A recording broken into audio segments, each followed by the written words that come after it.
బీసీలకు 42% రిజర్వేషన్ల కోసం దీక్ష చేస్తారని బీఆర్ఎస్ ఎమ్మెల్సీ కవిత ప్రకటించారు. ఆగస్టు 4, 5, 6 తేదీల్లో 72 గంటలు దీక్ష చేస్తారని తెలిపారు.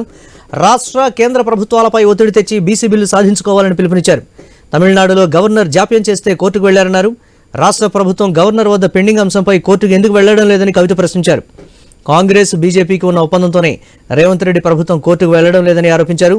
కేంద్ర ప్రభుత్వంపై ఒత్తిడి పెంచాలన్నా రాష్ట్ర ప్రభుత్వం సుప్రీంకోర్టులో కేసు వేయాలని కవిత సూచించారు.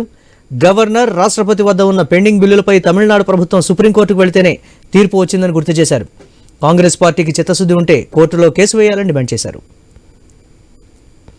గవర్నర్ గారు తాత్సారం చేస్తే కోర్టుకు వెళ్ళి వాళ్ళు వెంటనే మంచి ఆర్డర్ తెచ్చుకోవడం జరిగింది.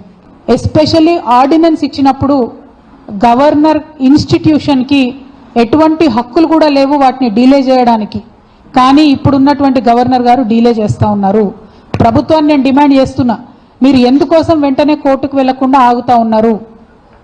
మీ స్థాయిలో, రాష్ట్ర స్థాయిలో అయిపోయేటటువంటి అంశాన్ని ఎందుకు మీరు కోర్టుకు వెళ్లకుండా భారతీయ జనతా పార్టీని కాపాడుతున్నారు? కాంగ్రెస్ కు బీజేపీకి ఇంటర్నల్ గా ఉన్న అండర్స్టాండింగ్ ఏంటి? ఇది వాళ్ళ బీసీ బిడ్డలకు తెలియాల్సినటువంటి అవసరం ఉంది. ఇక బీజేపీ అయితే ఎంత దారుణం అంటే, వాళ్ళు మాట్లాడితే మేము బీసీ సీఎం అంటారు, బీసీ పీఎం అంటారు తప్పితే నిజంగా బీసీ బిడ్డల పక్షాన నిలబడాల్సిన సమయం ఇది. కానీ ఈ సమయంలో నిలబడకుండా తప్పించుకొని తిరుగుతున్నారు. 2 కేంద్ర మంత్రులు ఉన్నారు ఇక్కడ. మరి తెలంగాణ బీసీ బిడ్డల ఆవేదన ఇది అని మాత్రం వాళ్ళు ఒక్క మాట కూడా మాట్లాడతలేరు. చెప్పు.